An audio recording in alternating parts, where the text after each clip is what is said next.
बोलो जयकारा बोल मेरे श्री गुरु महाराज की जय। वंदो चरण सरोज गुरु मुद मंगल आधार। जैसे वत नर होत है भव सागर से पार।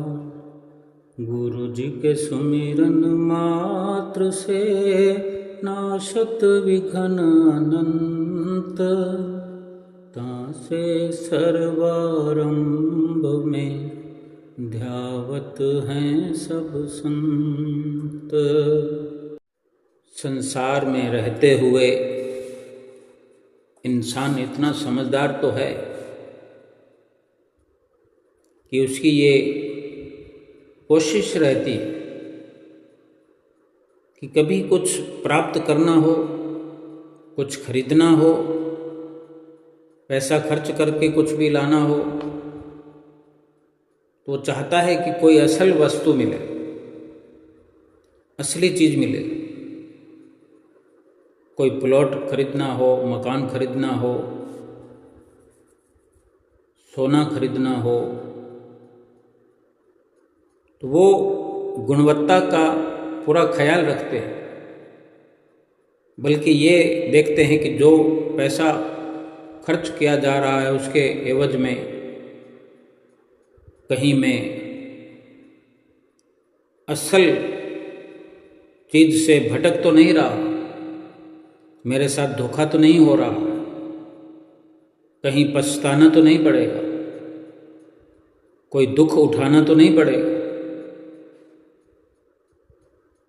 उसके लिए जिसको भी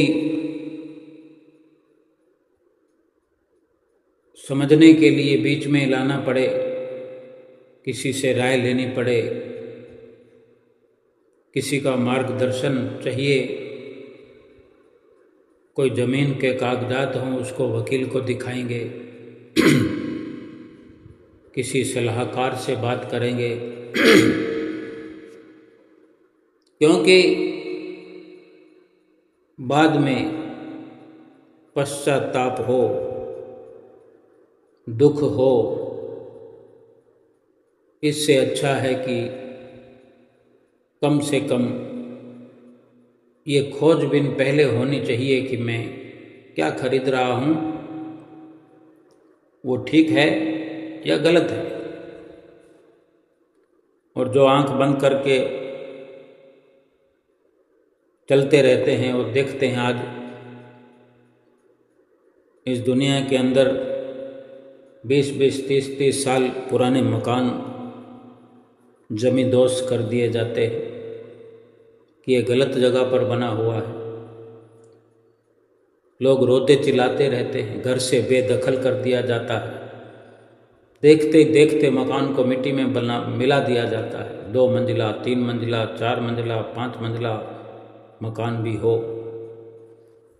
शोरूम हो, बस्तियां की बस्तियां उजड़ जाती है। थोड़ी सी भूल, थोड़ी सी लापरवाही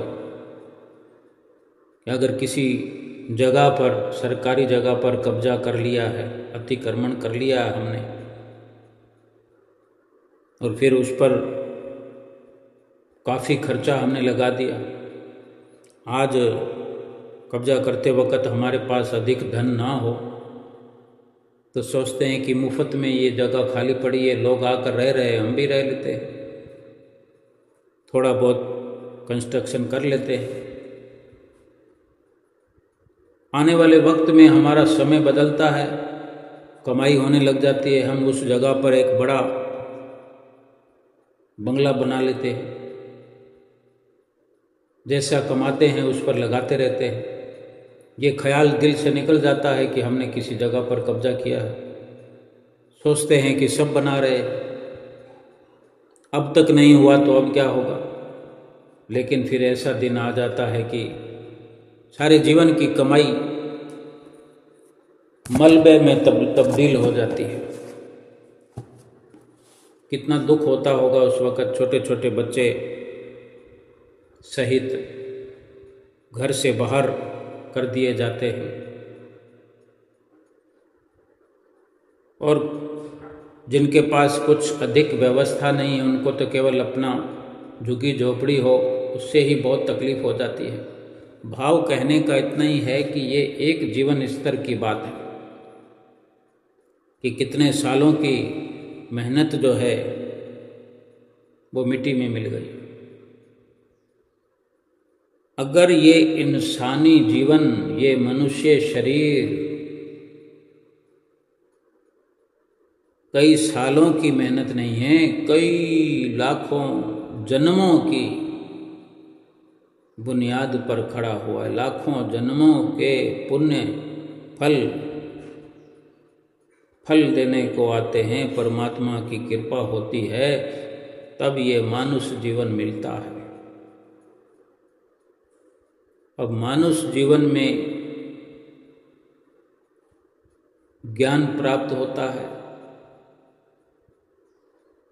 बुद्धि अकल मायने रखते हैं। 84 लाख योनियों के तो इस प्रकार से समझने समझाने का कोई भगवान ने उनको रास्ता दिया नहीं, कोई विवेक दिया नहीं, लेकिन मनुष्य जीवन में तो सब कुछ है।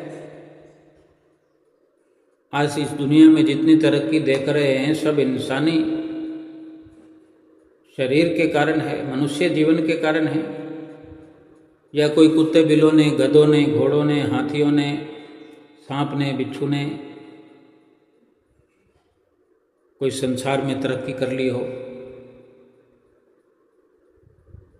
मनुष्य जीवन के अंदर ही ये संभव है।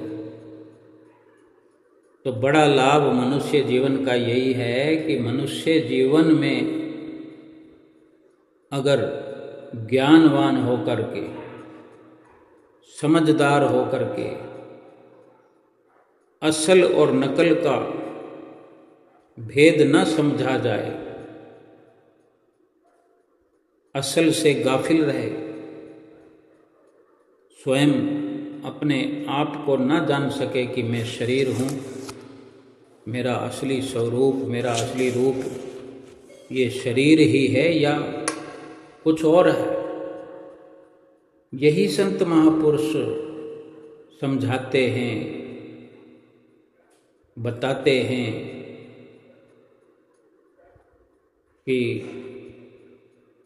जो है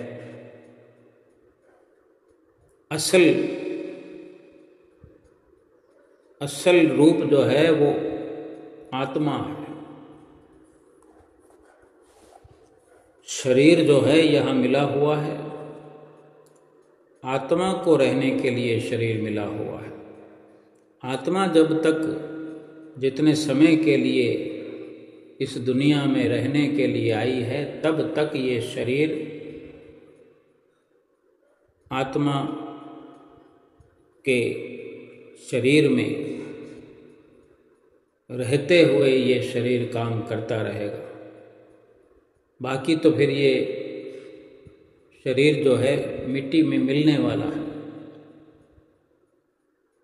जिसने अपने असल स्वरूप को जान लिया, जिसने अपने ओरिजिनल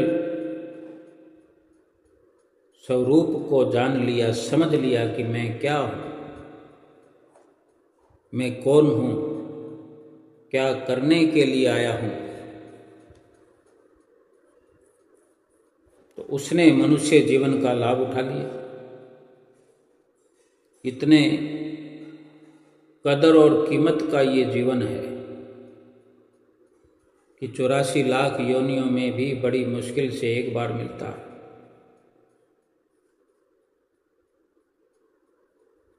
और अगर ये ध्यान नहीं रखा असल का कि मैं कौन हूँ, क्या हूँ, मुझे क्या करना है, ये समझे बिना, जाने बिना आंख बंद करके जीवन को व्यतीत करते रहे तो एक दिन तो इस शरीर को मिट्टी में मिलना ही है। फिर सोचो, यूं समझो कि जन्मों की कमाई मिट्टी में मिल गई। थोड़ी सी लापरवाही के कारण, थोड़ी गफलत के कारण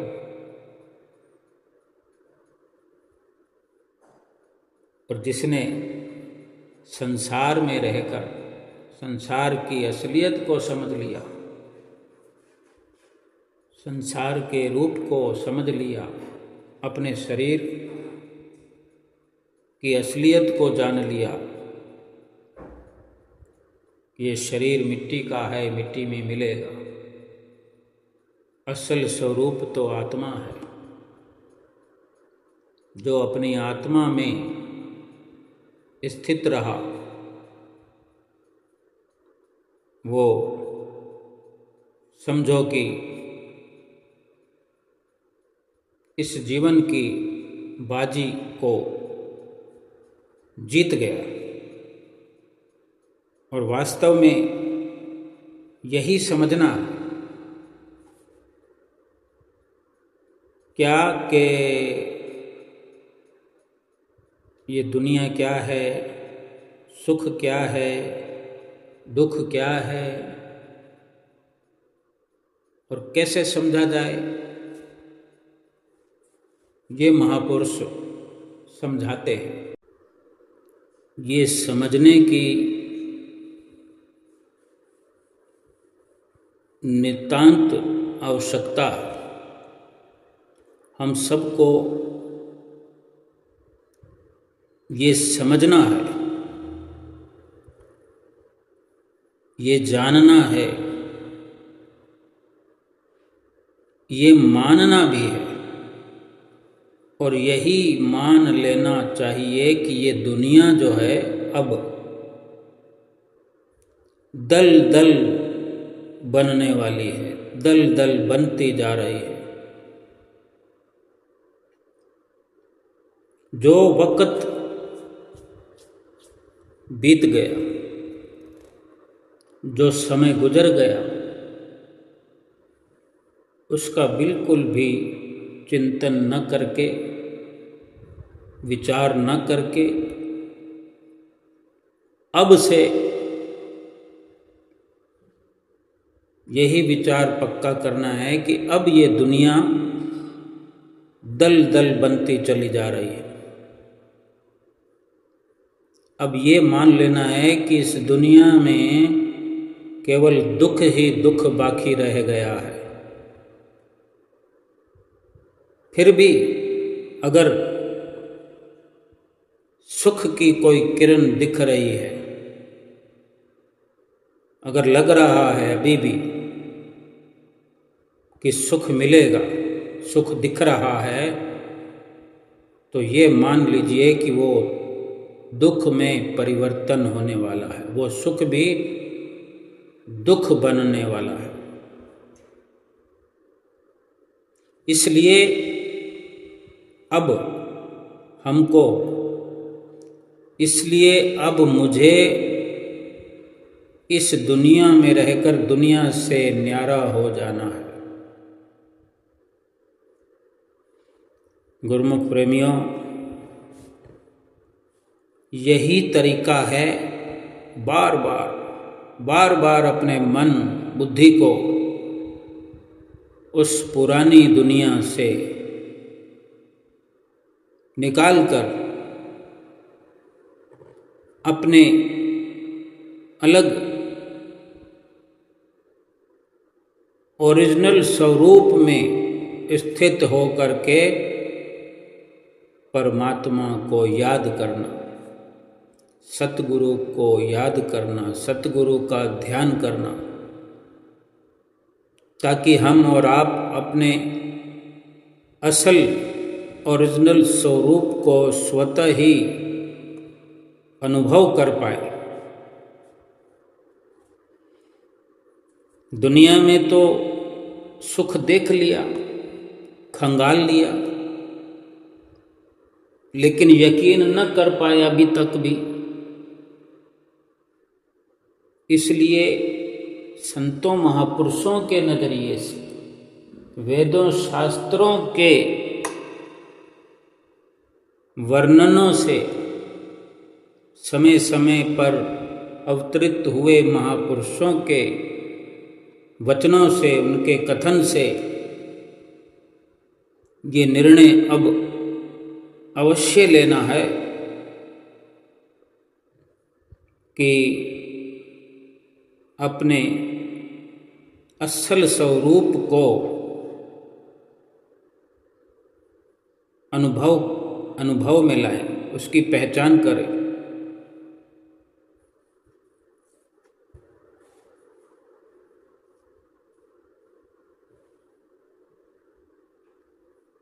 मन बुद्धि बेशक पुरानी दुनिया में जाएंगी, लगी रहेंगी,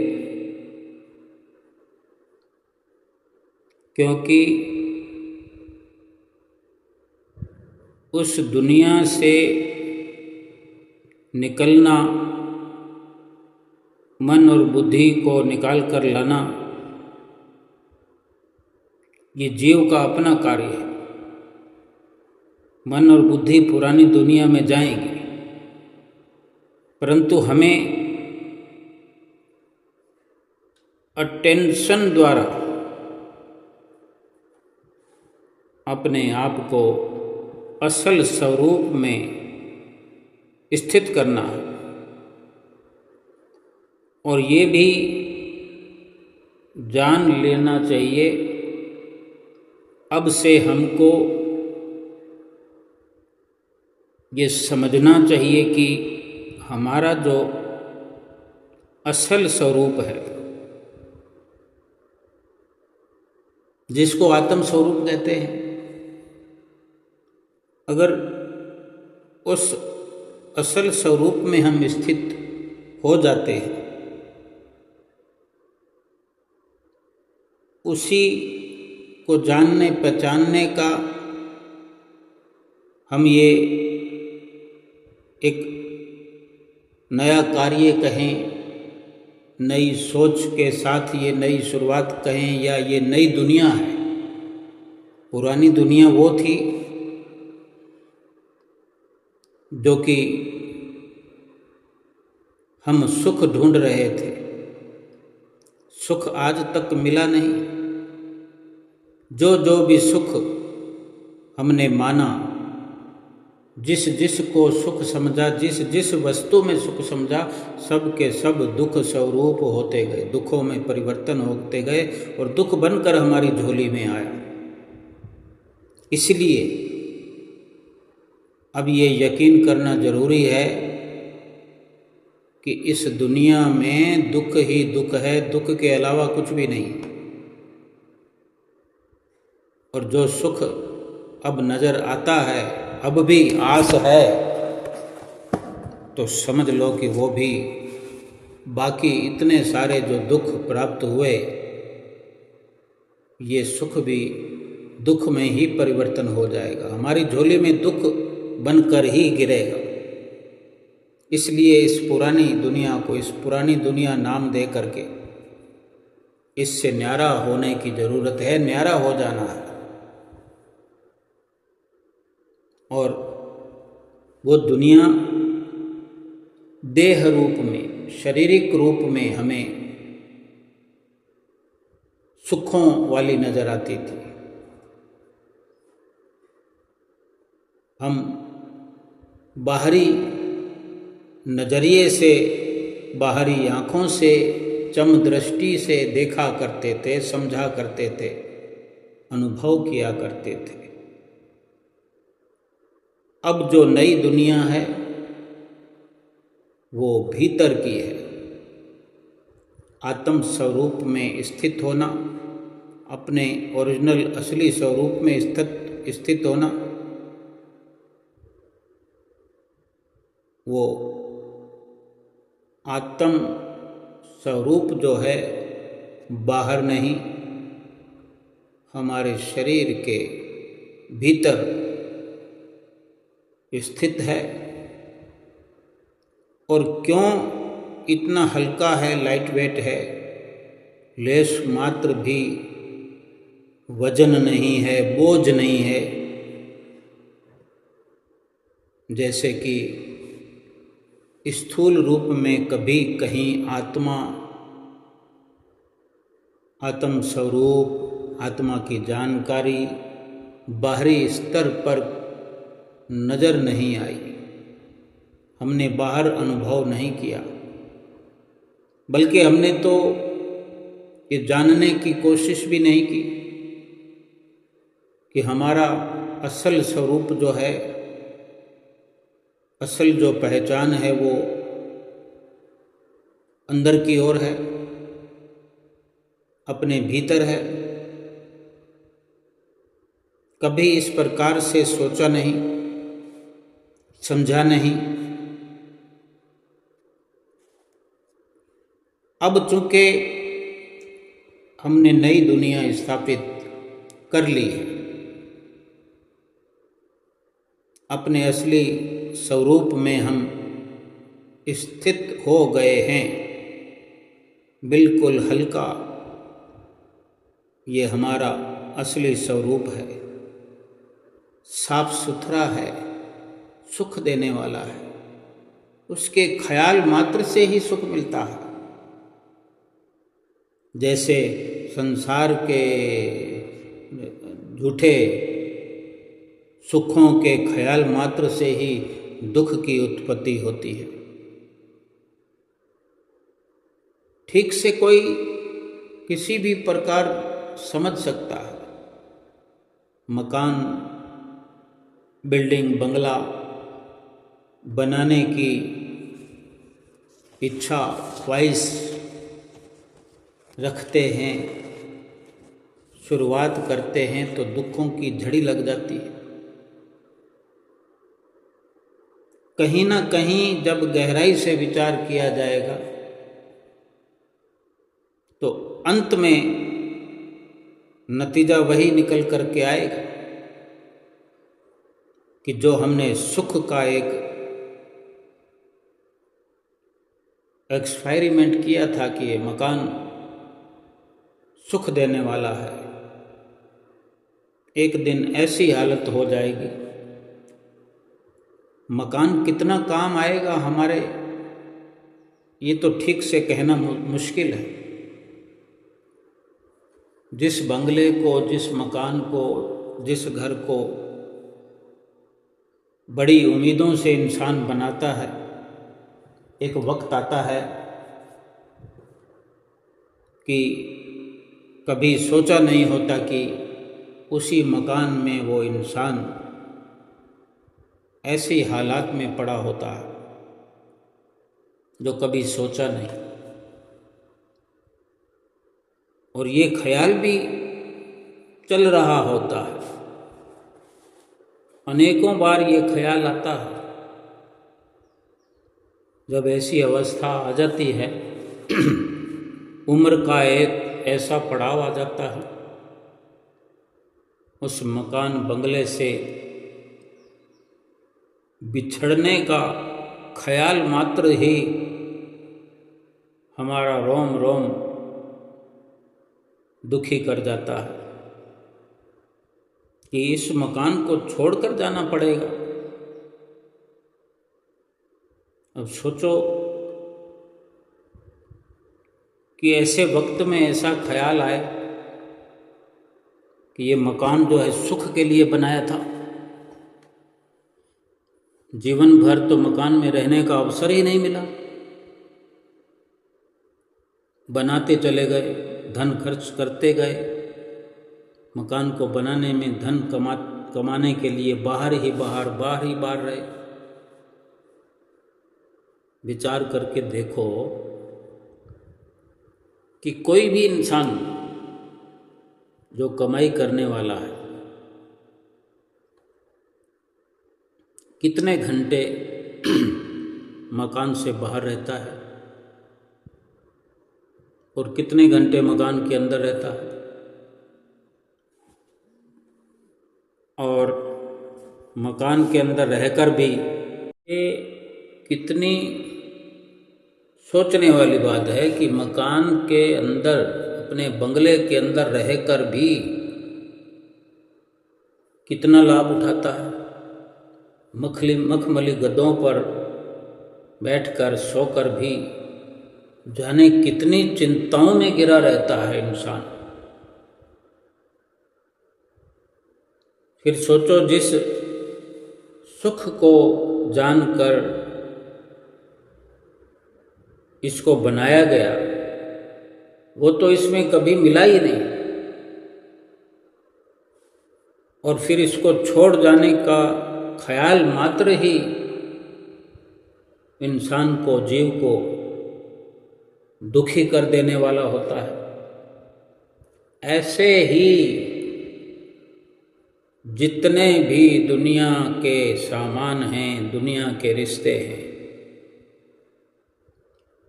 इसी प्रकार से दुखी ही कर देने वाले हैं। लेकिन ऐसा तो है नहीं कि अगर दुखी करने वाले हैं तो उनसे, रिश्तों से कोई संबंध ना रखा जाए, किसी सामान को खरीदा ना जाए, मकान बनाया ना जाए या धन कमाया ना जाए। किसी भी प्रकार की मनाही नहीं है।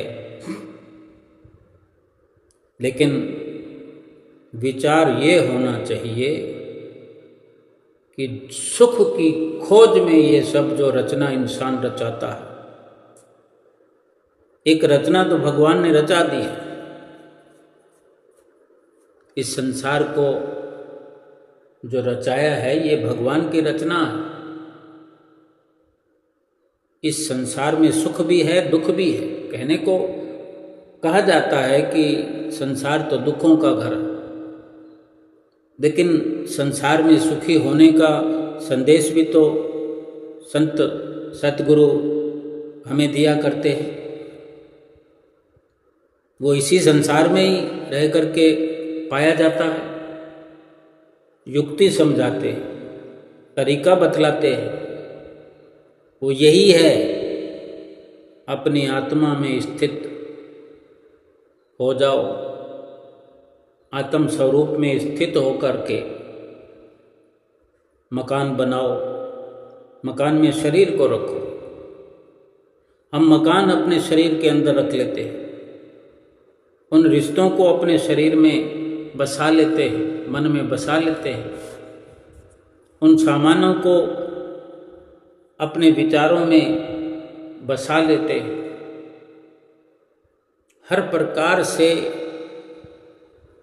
मन मस्तिष्क में एक साथ खिचड़ी पक जाती है। अब घर में 4 लोग हैं, 6 लोग हैं, मकान बनाते वक्त योजनाबद्ध तरीके से बनाया जाता है, बंगला बनाया जाता है, कमरे बनाए जाते हैं, ड्राइंग रूम बनाया जाता है, किचन बनाया जाता है, कुछ सुविधा बढ़े उसके लिए ऊपर दूसरे फ्लोर में व्यवस्था होती है। जैसा भी हो, एक मापदंड होता है कि हम इतने लोग एक साथ रहने वाले हैं, और जो परिवार आगे बढ़ने वाला है उसका भी कुछ कुछ ख्याल रखा होता है। फिर भी अगर एक व्यक्ति बढ़ जाता है तो उसका एडजस्टमेंट हो जाता है,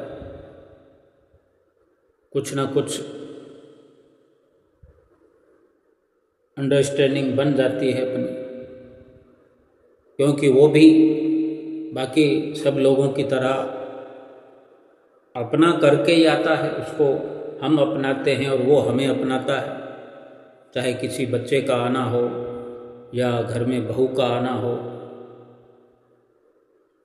लेकिन अगर 5-7 लोगों का एक साथ रहना हो और वहाँ पर 10 लोग रहने के लिए और आ जाएं, तो क्या ये सिलसिला रोज के लिए सुख देने वाला साबित हो सकता है?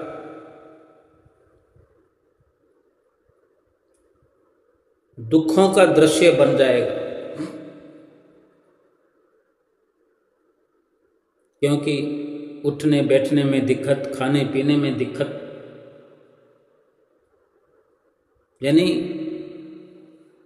एक प्रकार से भूचाल आ जाएगा। न दिन को सुकून, न रात को चैन, ना कोई नींद, ना आराम।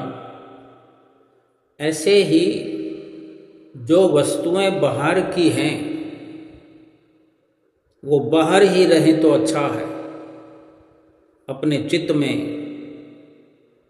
अपने मन में, अपने विचारों में अगर दुनिया भर के ख्याल, दुनिया भर के विचार अगर हम भरने लगेंगे तो फिर सुख नहीं मिल पाएगा। इससे अधिक बेहतर यही है कि जैसे महापुरुष फरमाते हैं कि जो अपनी खुद की एक नई दुनिया स्थापित करता है, संतों महापुरुषों के कथन के अनुसार, कि अपने शरीर में जो कि हमारा असली स्वरूप नहीं है, इसमें स्थित न होकर के अपने आत्म स्वरूप में स्थित होकर के रहना है।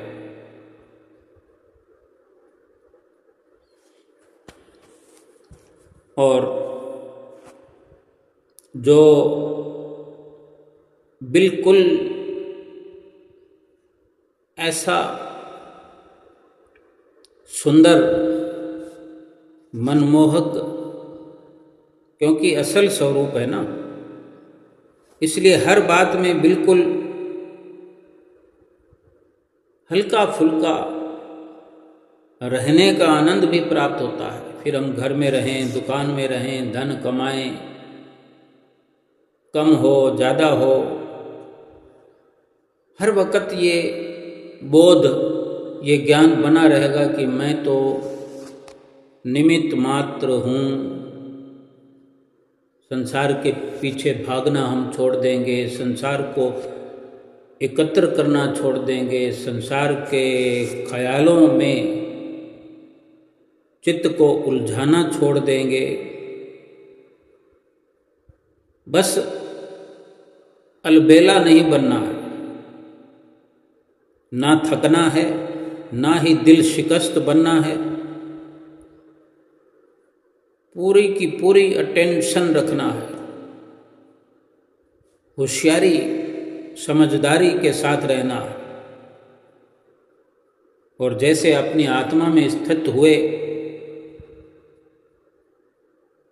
और फिर सतगुरुदेव महाराज जी जो परमात्मा हैं वो भी तो हमारे ही साथ में है। जब आत्मा में स्थित हो जाएंगे, आत्मा में स्थित होकर के रहेंगे तो परमात्मा सतगुरु के रूप में हर समय हमारे साथ है। बस हमें अपना पूरा समर्पण, पूर्ण तौर से हम समर्पित हो जाएं और पुरुषार्थ करते रहें, सतगुरु को पूरा समर्पित हो जाएं, फिर सारी जिम्मेवारी हमारे सतगुरुदेव भगवान की है। यदि कोई भी कार्य हम, दुनिया का कोई भी काम हम अपनी इच्छा से करते हैं, या हमारे अंदर कोई भी दुनिया की इच्छा है, या शरीर के संबंधित कोई इच्छा है, कामना है, तो याद रखो यही इच्छा हमको इस दुनिया में, पुरानी वाली दुनिया में फिर से घसीट करके ले आएगी। बार बार जन्म होता रहेगा, बार बार मरण होता रहेगा, क्योंकि आगे से आगे इस दुनिया का तमो प्रधान बढ़ता रहता है, असर बढ़ता रहता है, जो एक इच्छा को कई इच्छाओं में परिवर्तन कर देता रहता है। इसलिए शुरू से ही रोक दो, इन इच्छाओं को रोक दो, इन कामनाओं को रोक दो, और आत्मस्थित होकर के जो अपने असली स्वरूप में स्थित हो गया है, जिसने अपनी कामनाओं को, इच्छाओं को रोक दिया है, वही अपने लक्ष्य की प्राप्ति में सफल होता है। जो कुछ भी हो रहा है, जो कुछ भी होता हुआ हम देख रहे हैं, चाहे हमारी गृहस्थी में होता हुआ हम देख रहे हों, व्यापार में या बाहर दुनियादार में, जो कुछ भी होता होगा, होता रहेगा, लेकिन हम वो सब कुछ अपना ना समझ करके सतगुरु देव भगवान को वो जिम्मेदारी सौंप दें। जैसे कि हमें रोज कभी अच्छा लगता है, कभी बुरा लगता है, कभी नफ़ा होता हुआ दिखता है, कभी नुकसान होता हुआ दिखता है, कभी शरीर स्वस्थ होता है, चेहरे पे मुस्कान होती है, कभी शरीर अस्वस्थ होता है तो चेहरा बुझा बुझा दिखता है। ये बहुत बड़ी परेशानियाँ, दुश्वारियाँ जीवन में आती है, लेकिन एक ख्याल जस का तस बना रहे कि ना शरीर की स्वस्थता ना अस्वस्थता, दोनों ही हमने समर्पित कर दी, हमने जिम्मेदारी सतगुरु को सौंप दी है। स्वस्थ रहूं अस्वस्थ रहूं आपका हूं, आप जानो।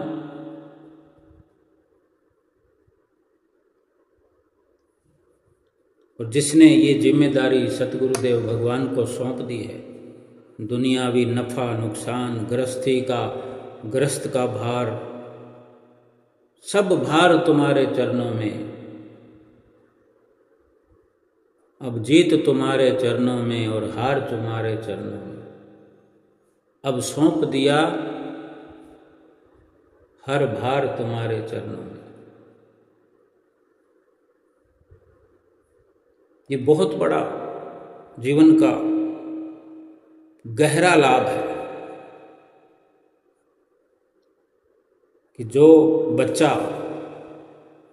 माता पिता को अपनी जिम्मेवारी सौंप करके रखता है, बड़े बड़े बच्चे भी शादीशुदा होने के बाद भी अपनी बागडोर माता पिता के हाथ में रखते हैं, उनको अधिक परेशानियां नहीं होती, और माता पिता कभी गलत एडवाइस नहीं देते, गलत संस्कार नहीं देते, क्योंकि उन्हें सब अनुभव होता है।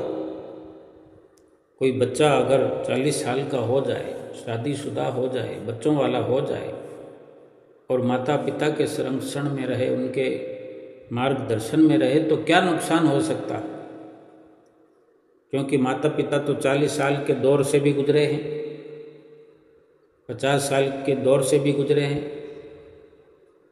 जो दौर बच्चों पर आ रहा है, उन सब दौर को माता पिता झेल चुके हैं, उन्हें अनुभव है कि कब किस वक़्त किस प्रकार से संयम रखते हुए बड़ी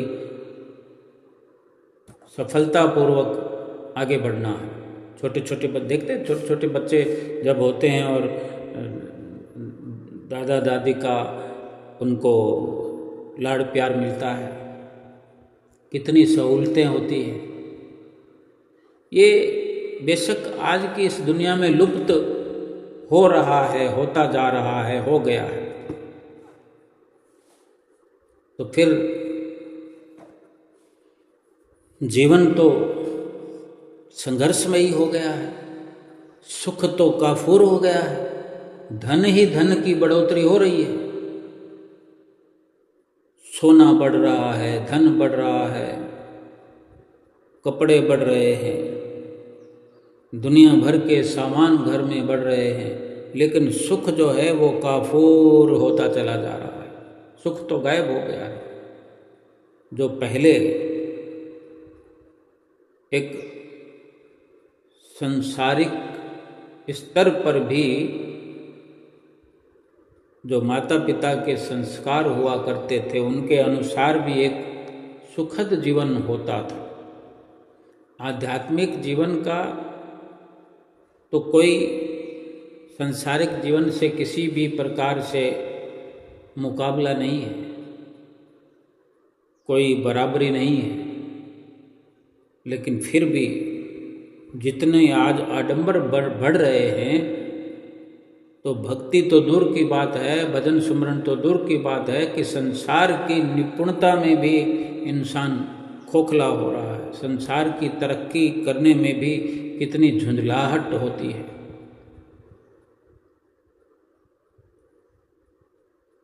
हम आज कोई 50-60 साल की उम्र में अगर हैं, 40 साल की उम्र में हैं, तो हमारे भाई बहन देखो कितने हैं। और आज अगर हम अपने आगे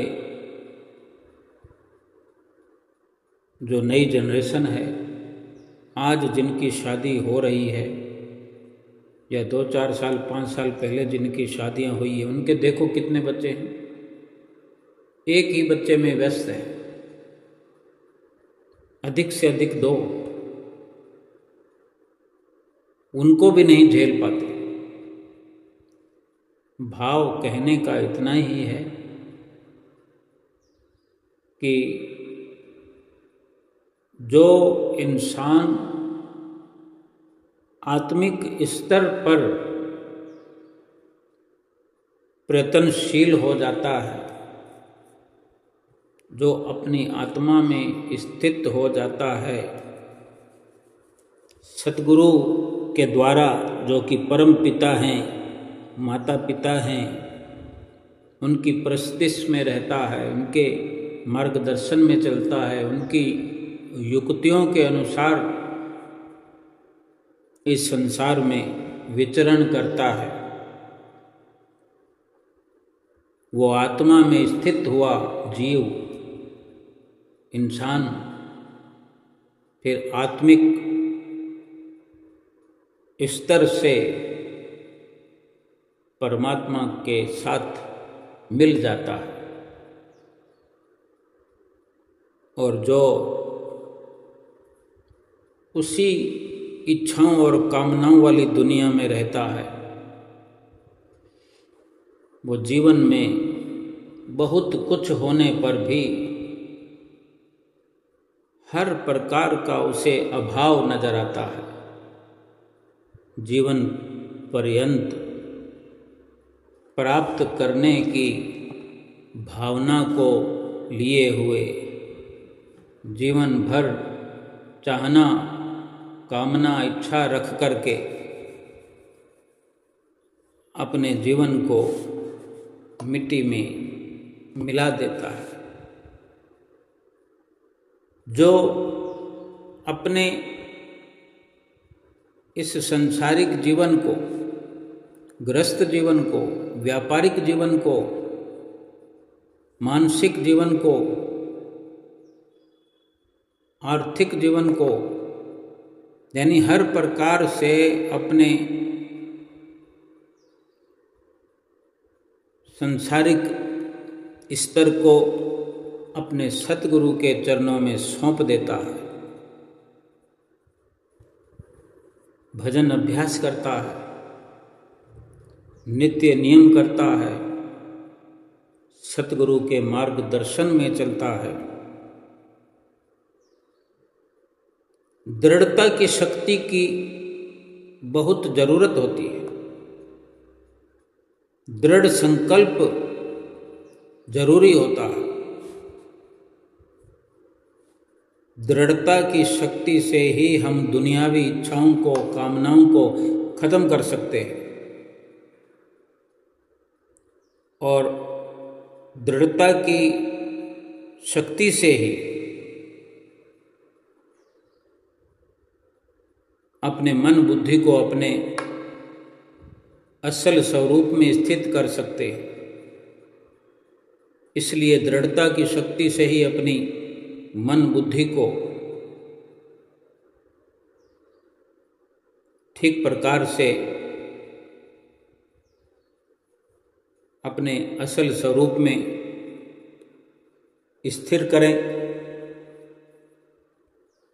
सतगुरुदेव भगवान ने कोई कसर नहीं छोड़ के रखी। आज तक जितना भी हमें मार्गदर्शन दिया है, जितना हमने अनुसरण किया है, बेशक कोई कहता होगा मुझे लाभ नहीं हुआ, तो जरूर उसकी कोई न कोई लापरवाही रही है, भूल चूक रही है, गफलत रही है, आलस प्रमाद रहा है। विचार करने से, खोज करने से संभवतया ये हम जान पाएंगे कि कहाँ गलती है, कहाँ लापरवाही है, कहाँ भूल चूक है।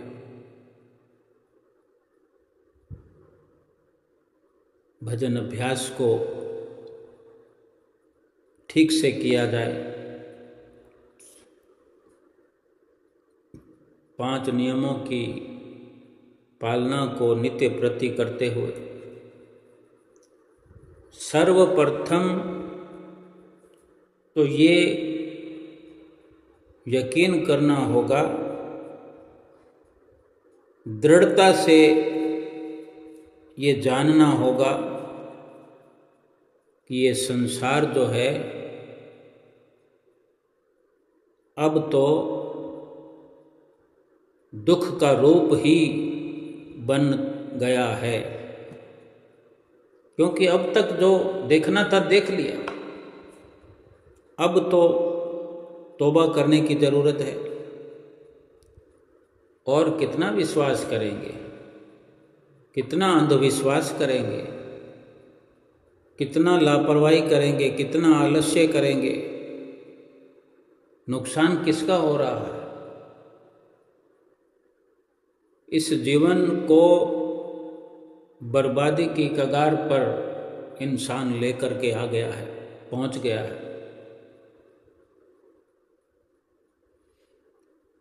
अब अधिक